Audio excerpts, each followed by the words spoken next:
ceri Tu syaraulas kang lamauka Pemande cias salah Olá, sucerhai Pentu manggil nós vamos dar início hoje a uma série de lives, uma vez por mês, para a gente poder dialogar e conversar sobre o projeto Diálogos em Rede, Controle e Participação Social. A gente espera que vocês acompanhem, que gostem, e assim nós vamos dividir um pouco desse projeto que é extremamente importante e que visa dar maior compreensão sobre as questões ligadas a Romar, à participação social, ao controle social e a importância de números, de dados, a importância da consciência da discussão, o quanto isso modifica e o quanto isso enriquece toda uma estrutura. Então, vamos sair do óbvio e vamos começar a entrar naquilo que a gente sabe que dá certo. Escuta qualificada, diálogo, rede, participação e controle social. Fiquem conosco. Emande nasfunato ceri Tu syaraulas Meu nome é Alessandra Afonso. Neste momento eu estou como assistente social da CAPEMISA, Instituto de Ação Social, e vou explicitar um pouco do nosso trabalho, que tem tudo a ver com a questão de controle e participação social. A CAPEMISA Social ela é uma instituição de assessoramento. Nós atuamos com assessoramento técnico, político, administrativo e financeiro a nível nacional.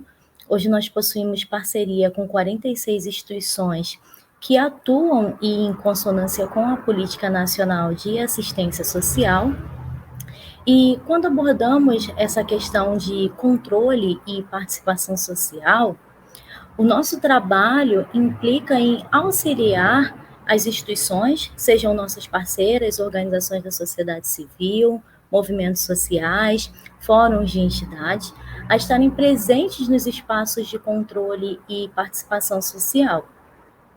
Então, a ideia é que não só esteja presente nesses espaços, mas também que formem espaços de controle e participação social, justamente para que possam viabilizar o acesso aos direitos sociais.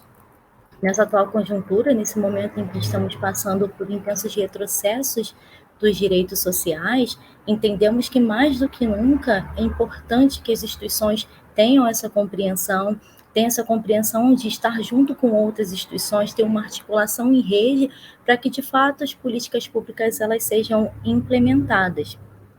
Então, a CAPEMISA Social, ela partindo dessa premissa de que as instituições precisam estabelecer diálogos com o poder público, diálogo com a rede socioassistencial, nós incentivamos para que as instituições elas participem dos conselhos de direitos, das conferências, das pré-conferências, elas participem das eleições, elas queiram estar presentes nos conselhos como conselheiras para ter uma participação mais ativa e uma incidência política maior nesses espaços.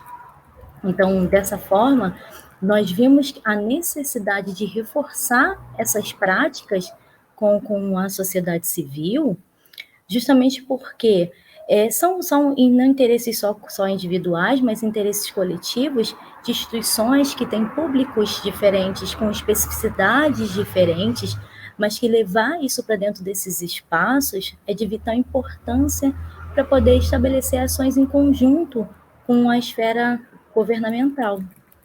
É importante apontar e discutir soluções a fim de assegurar que o cumprimento da Constituição, o fortalecimento da cidadania.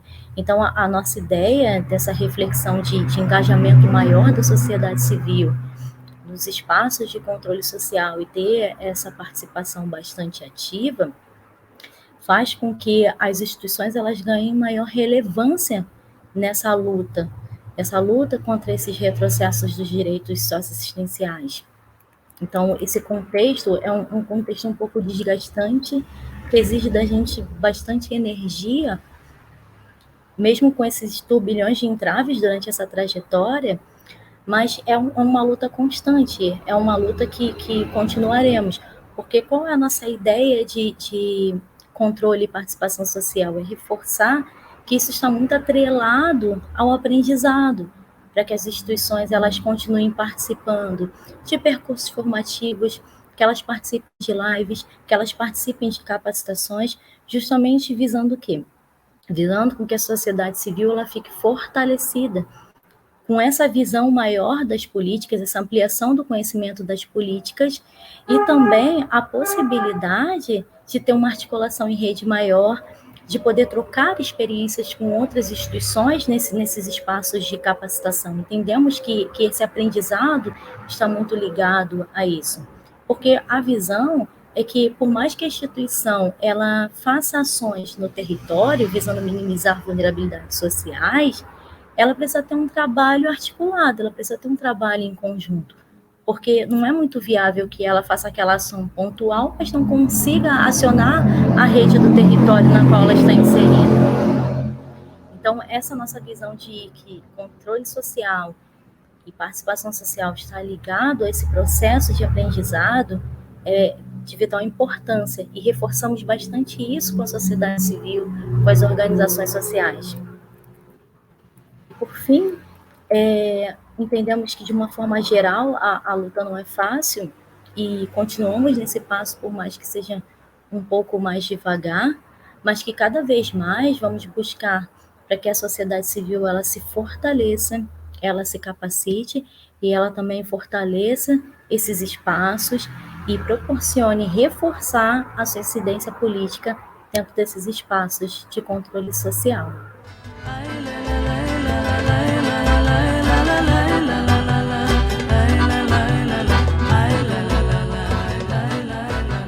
Meu nome é Elisa Costa, estou presidente da MSK Brasil e vamos dar sequência a essa fala. Enquanto sociedade civil, organização da sociedade civil, Paulo Freire costumava dizer que o nosso falar precisava alcançar o nosso fazer. Darcy Ribeiro confessou que perdeu muitas lutas, as quais ele abraçou, mas ele tinha a certeza de estar do lado certo da história, de ter feito uma luta justa, de ter lutado de forma justa.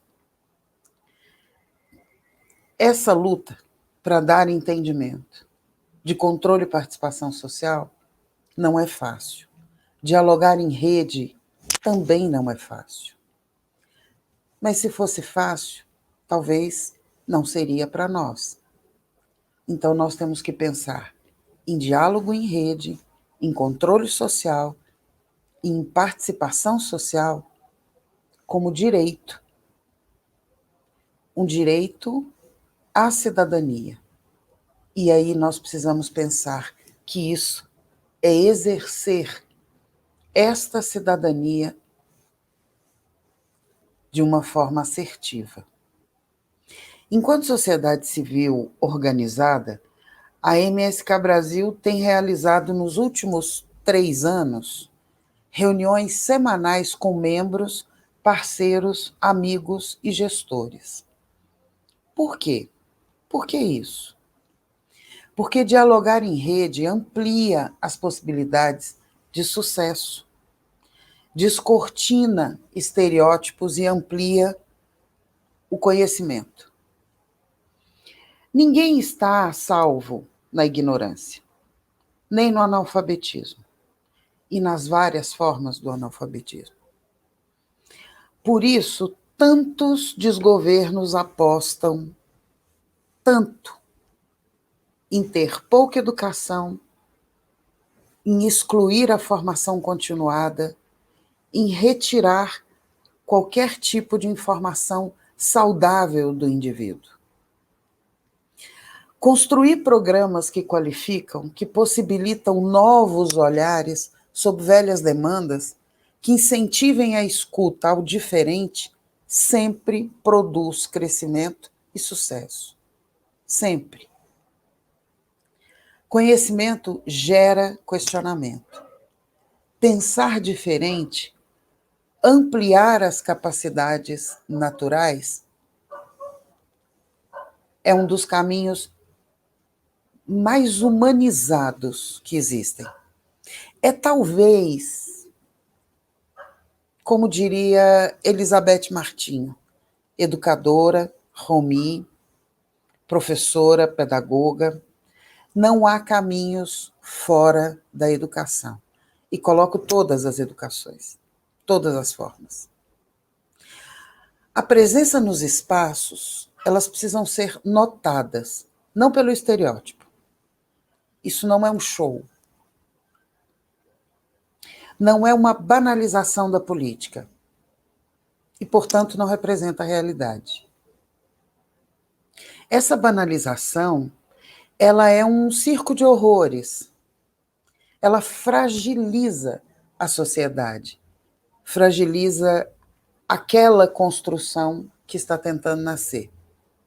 Isso mata a cultura, isso amplia a ignorância. A presença precisa ser real, direta, objetiva. Ela precisa questionar, fomentar e preservar as diversas verdades e realidades de uma etnia, de um povo, por exemplo. Buscar compreender, buscar ouvir, buscar as palavras, buscar os tempos, buscar os outros, buscar a qualificação.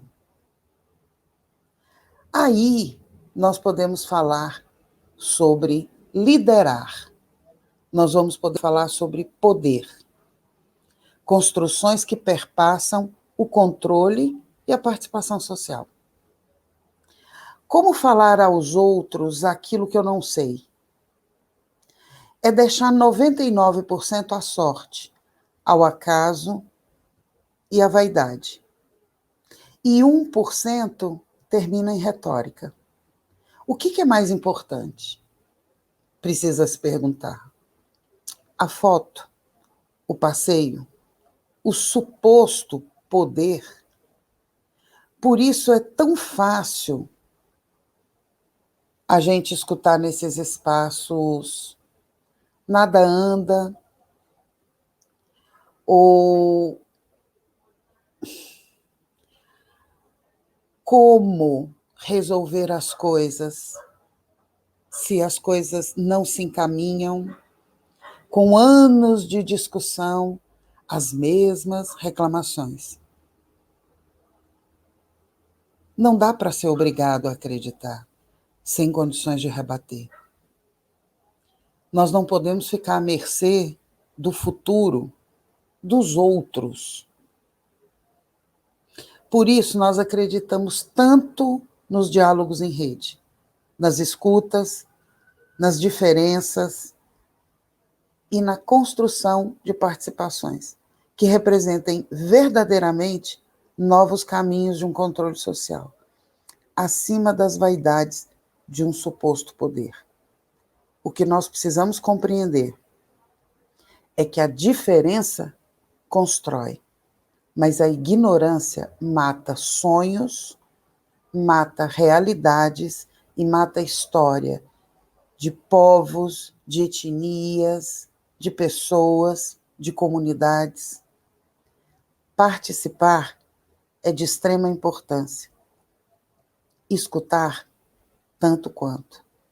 Desenvolver uma fala que seja simples, justa e limpa é a solução.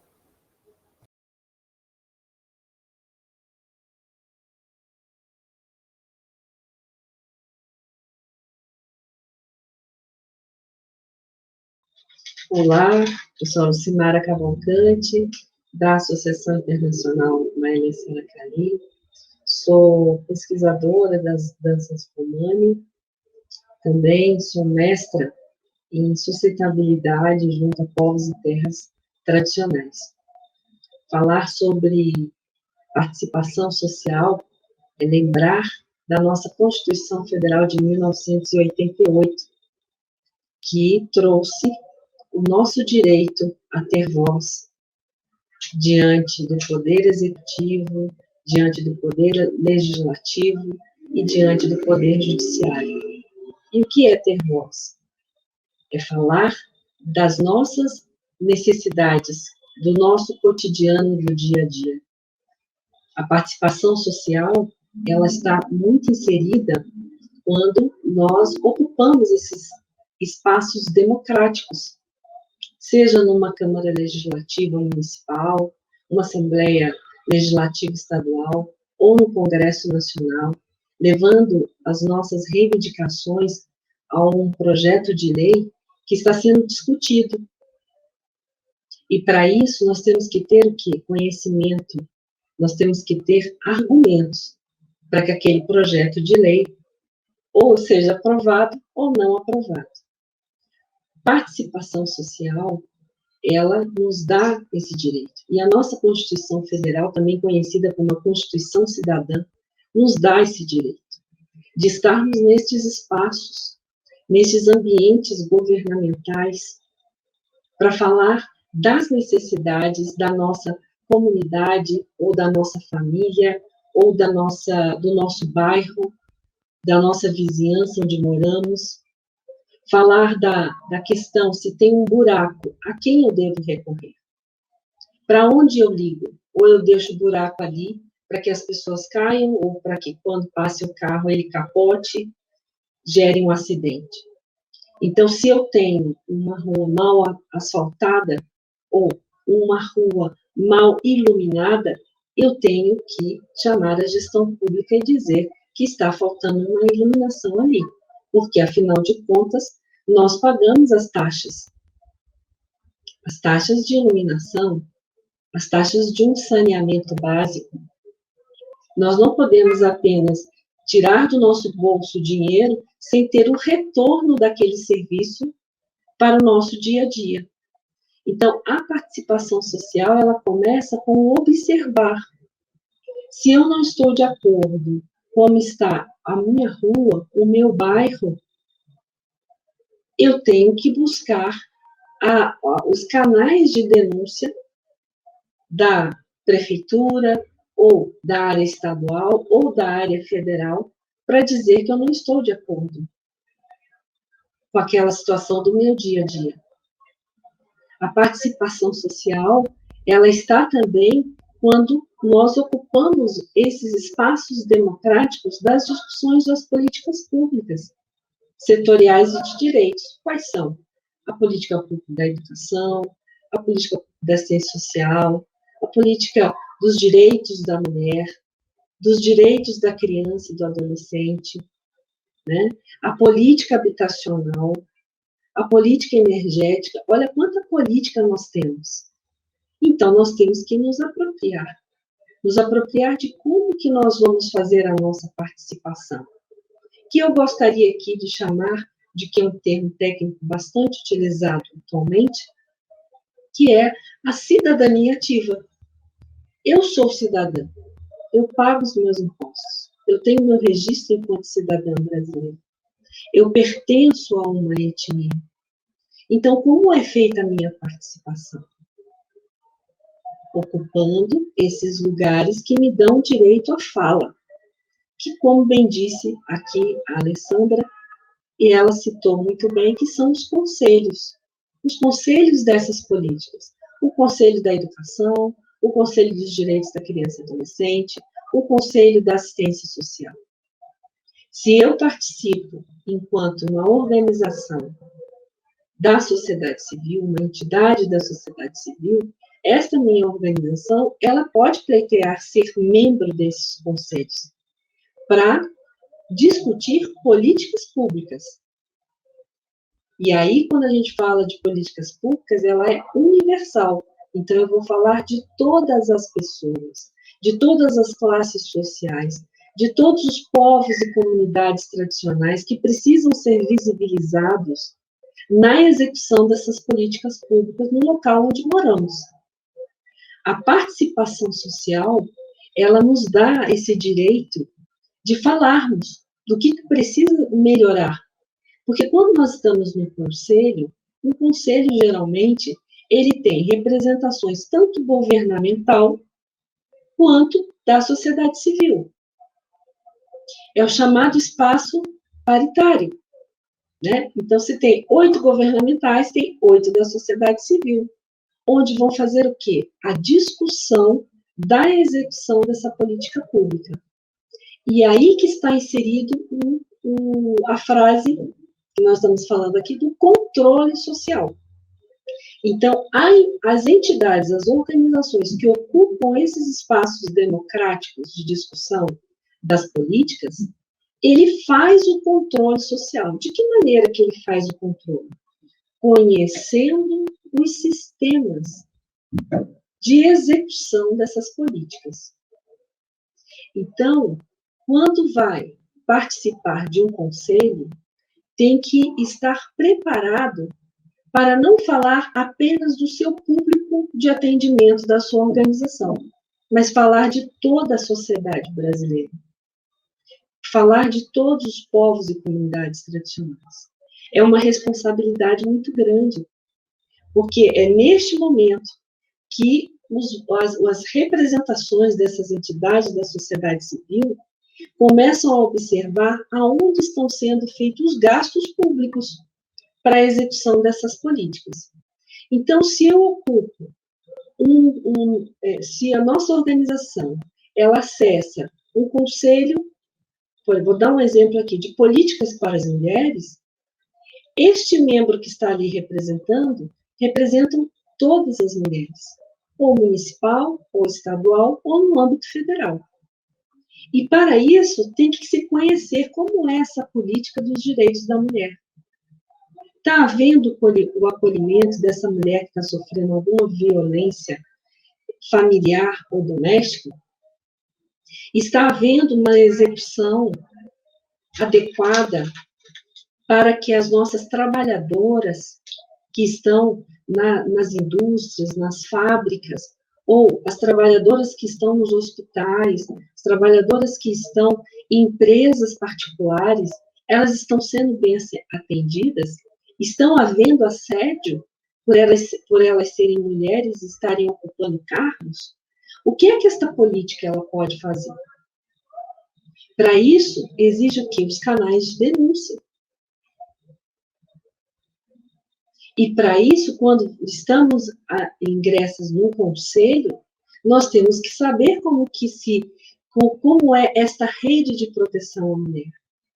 Estamos ouvindo muito todos os dias e até nos entristece cada vez mais maridos, namorados ou filhos matando dentro de casa com arma branca, ou seja, com uma faca ou com um martelo.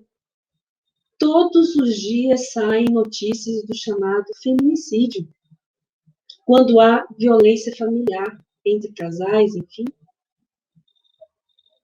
Aonde vamos chegar? Como é que a gente discute essa política? Para isso, nós temos que conhecer como é este sistema, esta rede de proteção. E aí envolve as varas, né, de atendimento na área judiciária das violências domésticas, como que as juízas, os juízes, os promotores de justiça dão a medida protetiva àquela mulher, ou seja, que a afasta do seu agressor, como que a polícia militar vai fazer a chamada Ronda Maria da Penha, que vai todo dia na casa daquela mulher que está sob essa medida protetiva para saber como ela está, se o agressor está indo lá. E também a sociedade tem que entender que quando este agressor chega perto, tem que denunciar, tem que chamar a polícia. Então, olha quanta coisa nós precisamos saber, né? Aprender como é este fluxo de atendimento.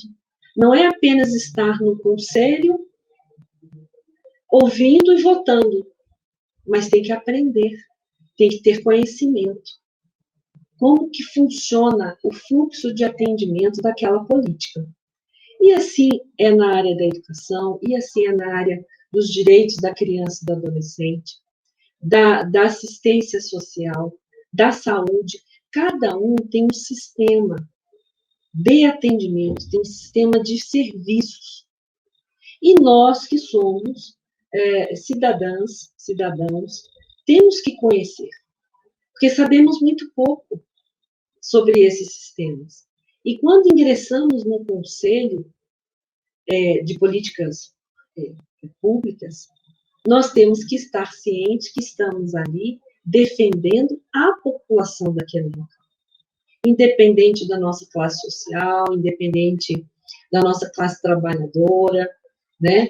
Independente de sermos de povos e comunidades tradicionais. Nós estamos ali discutindo a política, como que ela é aplicada para a população que ali está. Este é um dos pontos. E vejo, às vezes, muita gente falar, eu não gosto de política, mas, às vezes, está num espaço desse discutindo. Isso é política. Discutir sobre os seus direitos, levar as reivindicações. E quando eu falo da cidadania ativa, é quando se forma o grupo de pessoas daquele bairro ou daquela vizinhança para discutir melhorias. Como eu disse inicialmente, por exemplo, tem um buraco. Todos os vizinhos daquele local se reúnem para falar como vamos tapar aquele buraco. Já teve morte, já teve acidentes, ou pessoas com deficiência, que são cadeirantes, já caíram naquele buraco. Como é que a gente faz para melhorar? Isso é participação social. Isso se fala a comunicação em rede. Então, a partir do momento que eu dialogo, eu vou começar a fazer o chamado controle social. O controle social é a gente chegar na prefeitura e dizer, olha, na área de obras, tem um buraco ali enorme, nós precisamos que vocês vão lá tapar aquele buraco. Um detalhe que eu aprendi muito ao longo dessas nossas participações em conselhos e espaços democráticos é que se nós não falarmos, se nós não demandarmos, se nós não reivindicarmos à gestão pública ou aos agentes públicos, eles não vão saber que aquele buraco está ali. Porque vamos pensar bem, o número de pessoas que trabalham na gestão pública é mínimo. Portanto, nós que somos, né, pessoas, cidadãs, nós temos que utilizar, sim, os canais com essa prefeitura. A outra coisa também é quando a gente elege o nosso, ou deputado estadual, ou vereador na área municipal, ou na área federal, né, nossos deputadas federais, os nossos senadores. A gente apenas vota. E depois, como é que faz o acompanhamento do que eles estão votando em nosso nome? Porque, afinal de contas, eles estão ali por conta do nosso voto. Aí também vem o quê? A participação social. Eu quero saber se eu votei. Há algum tempo, eu comecei a perguntar para as pessoas, em quem a senhora votou? Ah, não me lembro. Isso é muito comum. Isso é muito comum as pessoas falarem, não me lembro. Eu apenas fui lá e votei porque é obrigatório. Então, a gente tem que começar a fazer a reflexão assim, eu vou votar na vereadora ou no vereador, ou na deputada ou deputado estadual, ou federal, ou senadora e senador, mas eu tenho que guardar o nome, porque o meu voto elegeu aquela pessoa para estar ali me representando, dialogando num projeto de lei que vai afetar a minha vida. Seja no meu salário, seja no meu trabalho do dia a dia, do cotidiano, seja para conseguir recursos da área federal, por exemplo, para que haja o asfalto adequado naquela via onde eu pego o transporte público todos os dias, seja para a criação de escolas em locais onde não há escolas, mas aumenta a população das nossas crianças. Então, há necessidade de creches e escolas.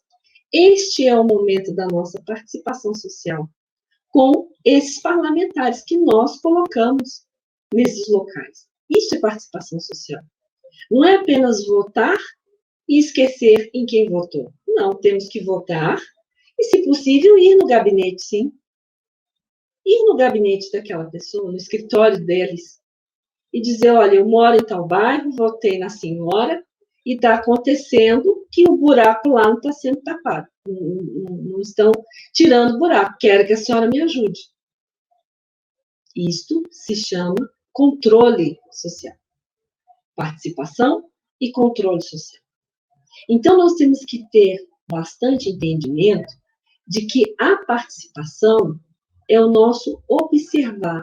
Se não estamos de acordo com o que a gestão pública está fazendo para melhoria ou me dar melhor qualidade de vida, eu tenho que chegar até essa gestão pública e levar as minhas reivindicações.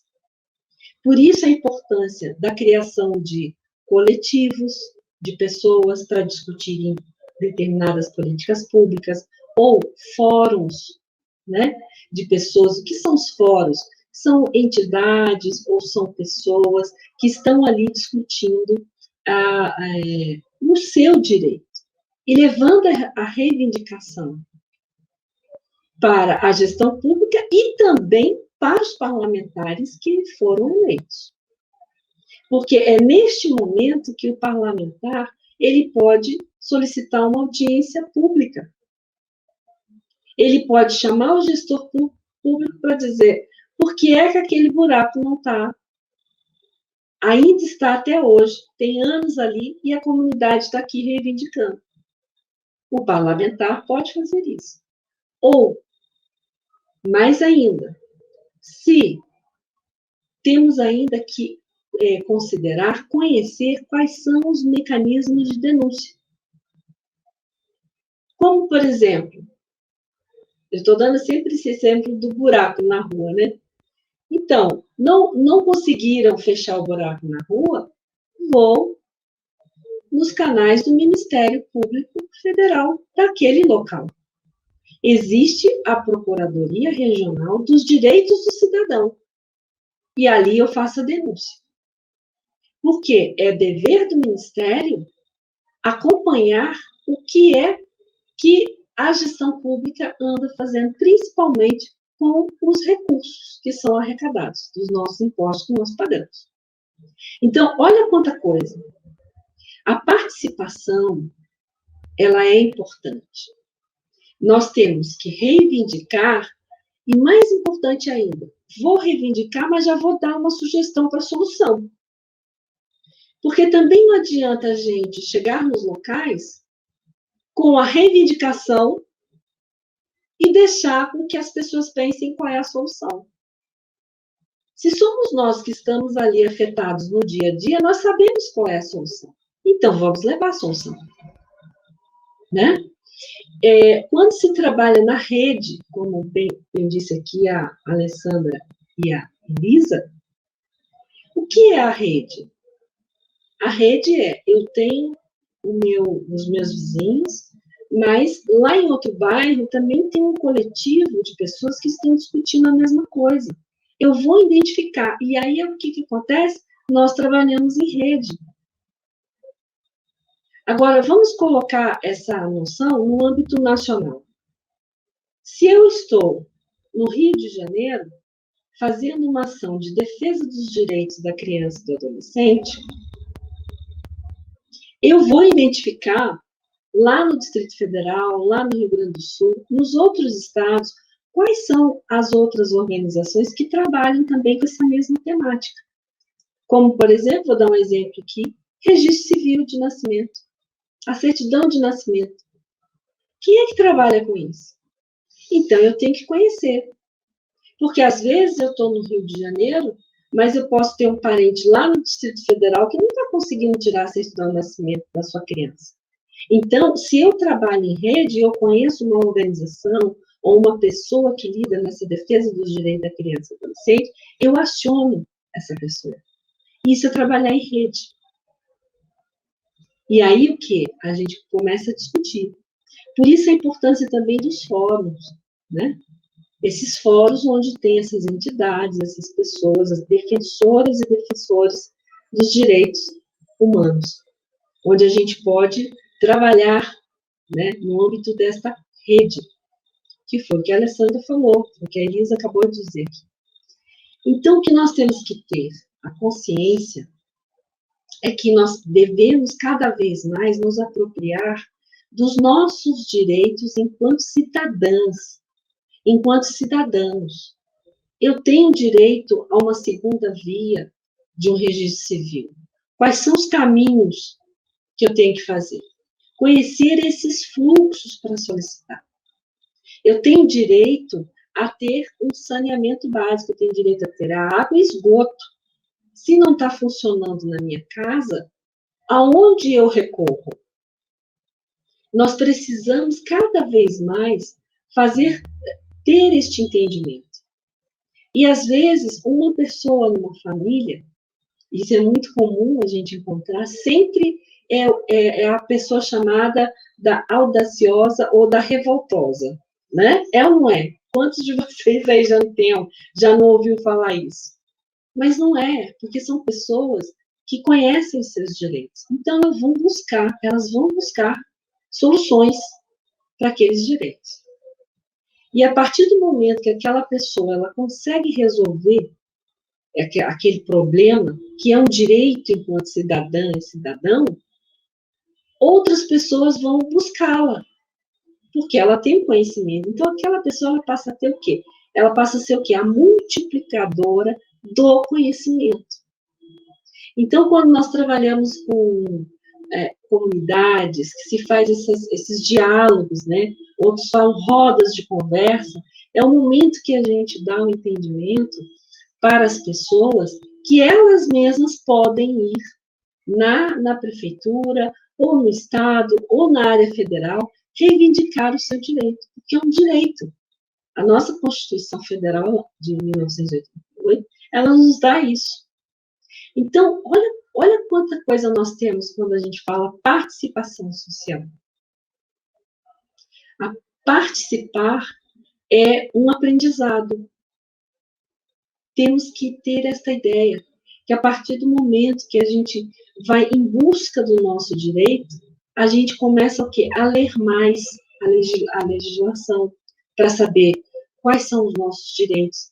A gente chega num local com um agente público, às vezes até sabendo mais do que aquele atendente que está ali, porque nós lemos a legislação.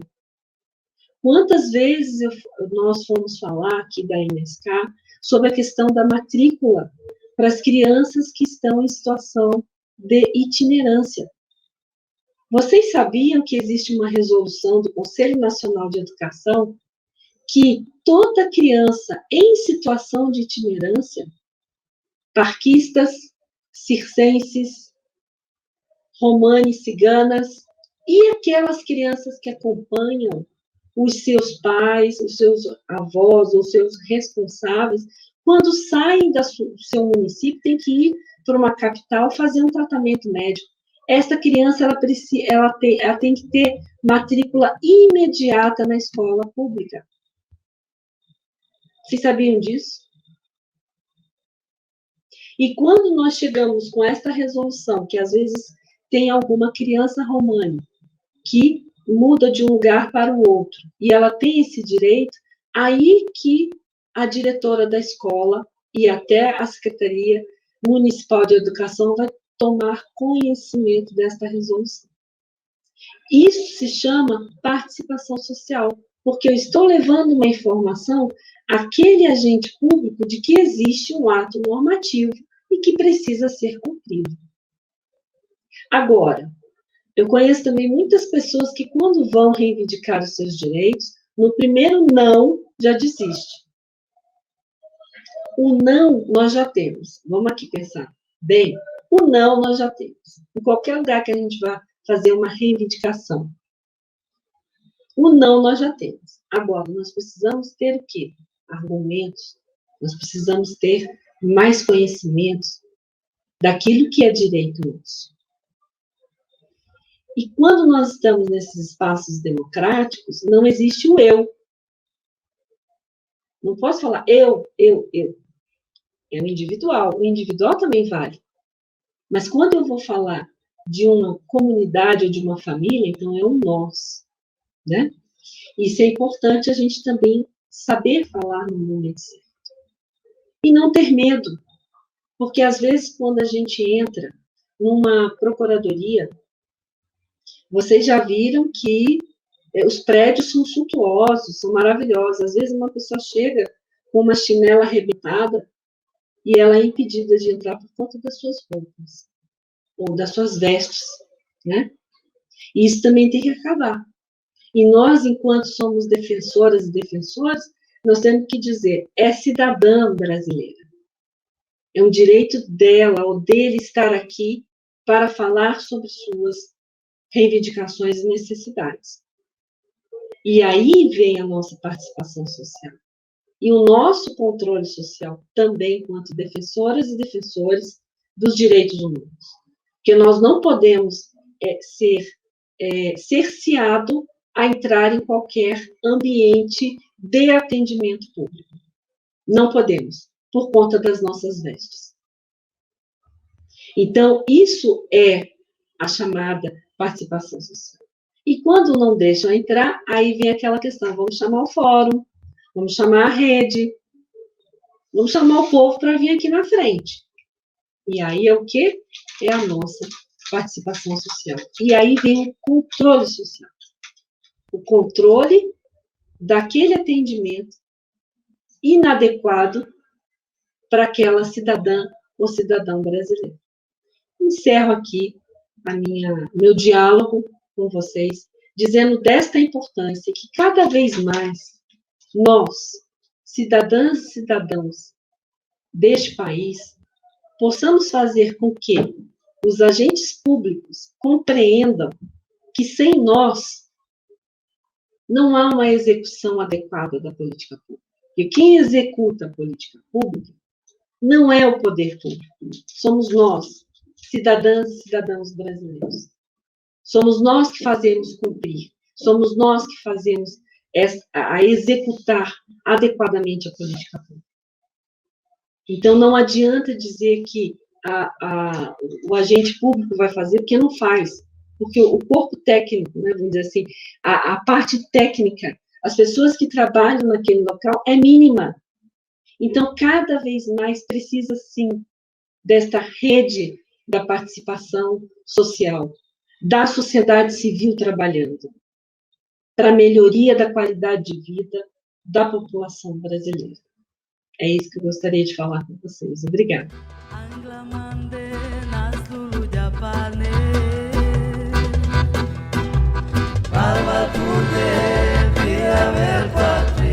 Olá, eu sou Verusca Vasconcelos, do Observatório de Mulheres Ritanas, sou psicóloga, Romani, e venho aqui a convite da MSK Brasil e da Capemisa Social falar sobre controle e participação social, mais especificamente da importância da militância e quando esse chamado acontece, né? Inspirada nas falas das que vieram antes de mim, de todas as que falaram, e sempre nesse movimento que nós estamos fazendo coletivamente, contar um pouquinho do impacto que teve para mim na minha vida pessoal e pretendo estender isso ao coletivo ao longo da minha fala. Eu digo que essa postura de vigilância ou certa militância, ela chega quando eu vou começando a ter uma percepção de quem eu sou. Na verdade, posso dizer que perpassou todo o meu desenvolvimento como pessoa. E muitas experiências da infância foram sendo significadas depois que eu fui entender e dar nome para todas aquelas experiências. E para a importância que tinha, no caso, a minha mãe, que é uma pessoa que me inspira muito no ativismo, que é a pessoa que eu cresci vendo lutar por direitos, estudar a fundo a temática, descobrir camadas, e aquilo foi transformando a minha percepção do mundo até o ponto que eu comecei a entender que eu tenho capacidade de ação, porque somos nós, eu posso atuar e todas as coisas que estão acontecendo comigo são importantes, porque não são experiências pessoais. Quando a gente abre os olhos e tem a noção de que somos cidadãos, estamos em uma sociedade e integramos esse tecido, isso significa que todas as coisas que estão acontecendo comigo, muitas vezes estão acontecendo com a minha prima, com a minha vizinha, estão acontecendo com várias pessoas ao meu redor, e são experiências que se tornam, são uma resposta, na verdade, da sociedade, e são uma oportunidade também para a nossa ação. Então, nesse sentido, a militância, na verdade, a participação social, eu acho que é um termo muito mais adequado, ela é o ponto inicial e o ponto final da nossa ação política no mundo. Não existe, não consigo ver que exista uma separação entre política e condições de vida e qualidade de vida. Não vejo que exista diferença. É realmente uma ilusão pensar que existe alguma separação. Depois dessa longa fala da Lucimara Cavalcante, na experiência dela nos conselhos e com todos os exemplos que ela trouxe do dia a dia, acho que fica ainda mais nítido, ainda mais palpável a importância a importância daquelas coisas que a gente experimenta diariamente e como tudo isso é perpassado pela política e é perpassado pela ação social. E a gente precisa abandonar a ilusão de que não temos voz. Nós temos voz. Mesmo com tempos turbulentos como os que nós vivemos agora e com a tentativa de silenciamento, não fosse a projeção que as mídias sociais estão dando para certos discursos, para certas palavras, para certos modos de agir e pensar, as pautas raciais, as pautas da igualdade social, as pautas da equidade, da justiça, não estariam sendo multiplicadas como estão sendo agora. É lógico que é um instrumento que traz tanto influências positivas nesse sentido como negativas.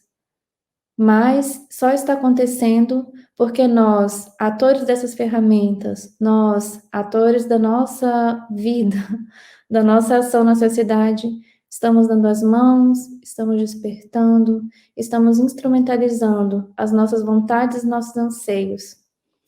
Então, é tão importante assinar um acordo, começar um projeto, ter um vínculo e um diálogo entre associações, tão importante quanto o apoio que nós já conhecemos entre nós, o apoio entre vizinhos dentro de uma comunidade, ou a necessidade de que eu viva num ambiente onde eu tenho saneamento básico, tenho condições de saúde, tudo isso está completamente integrado.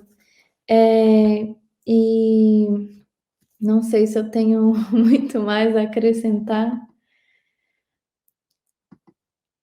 Falando da importância da percepção, de quando esse alerta acontece, que foi a que eu fui convidada a falar aqui.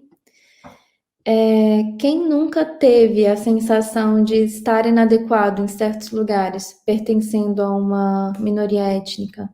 Ou não? Mas às vezes essa sensação de não estar adequado, ou de não pertencer, de não ter como se encaixar, para mim, isso foi justamente o que me fez soar alerta de, peraí, mas por quê? Né? Aconteceu muito na academia, na universidade. E, na verdade, eram sinais de onde eu podia atuar para que pessoas que não fossem dentro dos cânones, daquilo que, enfim, de uma maioria neutra, uma pretensa neutralidade que existe na universidade, essas pessoas encontram atritos que não nos deixam encaixar. E que se nós não tomamos as rédeas e nos organizamos, escrevemos nossos projetos, damos as mãos, participamos das assembleias, ambiente de discussão, sem isso, isso nunca vai se transformar, esses lugares vão continuar sendo inadequados. É pelo uso que eles vão se tornando adequados. Então, agora a gente tem mais o costume de nos ver ocupando esses espaços. E isso faz uma diferença enorme, tanto coletiva quanto pessoal. É isso que eu queria falar hoje. Muito obrigada.